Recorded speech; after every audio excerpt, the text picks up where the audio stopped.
New York City real estate brokers blasting Governor Kathy Hochul for her new proposed pied-à-terre tax in the Big Apple, which would put an annual surcharge on $5 million plus homes serving as a second property.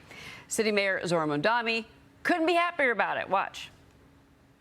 I think it is worthy of celebration when we work together with the governor to put forward a proposal that will raise $500 million every year by taxing the wealthiest of the wealthy. And we're talking about the levels of wealth that are storing themselves here in New York City, all at the time at which our city is facing a generational fiscal crisis. So I think that this is something worthy of celebration as part of the work that we are doing together with the governor.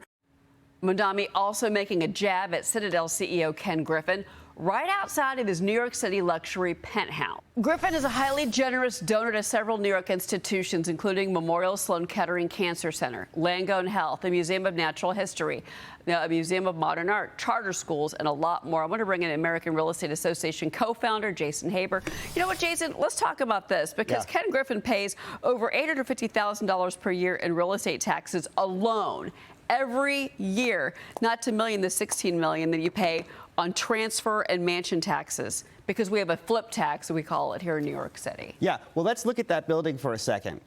That building was built with good-paying jobs, union jobs, construction jobs. If you impose the pied-à-terre taxes, you've disincentivized the market. You're going to lose those jobs. You're going to hurt the union workers, the construction workers of this city. Why doesn't he understand that, though? Well, listen, we can make transformative investments in this state without raising taxes. I'm old enough to remember when a governor said those words. That governor was Kathy Hochul, and she said them in January. So what changed over the last 90 days outside of the fact that it went from 4 degrees to like 110 degrees outside? Yeah, right. But I mean, here's the thing with regards to the New York economy, John. Like Citadel, Elliott Management, Foot Locker, Palantir, all of these companies have left New York City. Maria talks about this all the time. Trillions of dollars have left the New York City economy and the New York State economy. And this is going to continue with this pied-à-terre tax. Yeah, you're shrinking your tax base, aren't you? I mean, you have fewer employees than otherwise because of this. Less tax revenue. That means that the people that need some support from the government will have a harder time getting it. It'll be more difficult for the city of New York to go ahead and fund education, maybe fund health care, people who really need that. It makes no sense. Why do you want to drive away the most productive people in your economy? And that's what they're doing. It's absurd. President Trump has weighed in on this. He had a few things to say about Zohran Mamdani in his Truth Social post. Let's put that up on the screen, and we will take a look at it together, because here's what he said. Sadly, the mayor is destroying, all caps, New York. It has no chance. The U.S. should not contribute to its failure. It's only going to get worse. Tax policies are so wrong. People are fleeing. They must change their ways and fast. History has proven this stuff doesn't work. Thank you for your attention to this matter. President DJT, who by themselves is a real estate developer, first and foremost, and a New Yorker, Jason. That's right. And listen, this tax, if you think this won't have an impact, let me tell you, we're already seeing an impact. On top of the many hats that I wear, I'm the president of a group called NIRAC. It's top performing agents here in New York City. My members are already reporting that buyers who are out there who are looking around the $5 million level, they're now looking less. They're now looking under $5 million. Now, why would they do that? Because the argument is, well, it's a small tax. But you know what? Unlike the mansion tax, it's a recurring tax.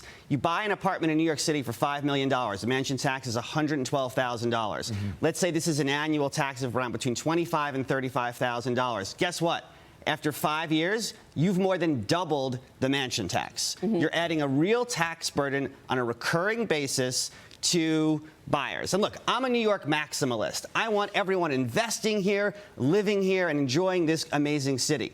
But if you put up roadblocks and speed bumps in the purchase process, buyers at some point will go pencils down and will reconsider. That means the values of real estate are going to go down in general. And, you know, one of the things about this mayor, he keeps talking about affordable housing. He ran on it. He wants to get all this new affordable housing built. But even President Trump in the past has noted that's not possible because of the strict regulations and the tax structure of New York City. But more and more so, it's the regulations. Yeah, well, we need to add supply in this city in a major way, and until we do that, we're going to have lots of problems. Well, the self-described Democratic Socialist mayor says he believes that socialism can, quote, flourish anywhere, while reflecting on his first 100 days and his, obviously, the campaign promises. A lot of these have gone untouched. Here's what he hasn't been able to do: the pledge to freeze rent, give the free buses out there. He's not getting any of this Well, done. let's see. The Rent Guidelines Board is voting in June on the rent freeze for rent-stabilized apartments. That'll impact 1 million apartments, 2.5 million New Yorkers. This is also you mentioned the workers of New York City, the people that keep the city going. New York City's $320 billion pension fund reportedly is investing $4 billion into affordable apartments, right? The city works to fix its housing deficit. They've got problems here. Bloomberg reports that the funds are going to allocate $1 billion annually over 4 years, and this would lead to conversions, purchase mortgages, build affordable housing. The New York Post, says he's going to announce this new plan, cutting insurance costs for affordable housing, but by using taxpayer money. So explain what you think of all of this.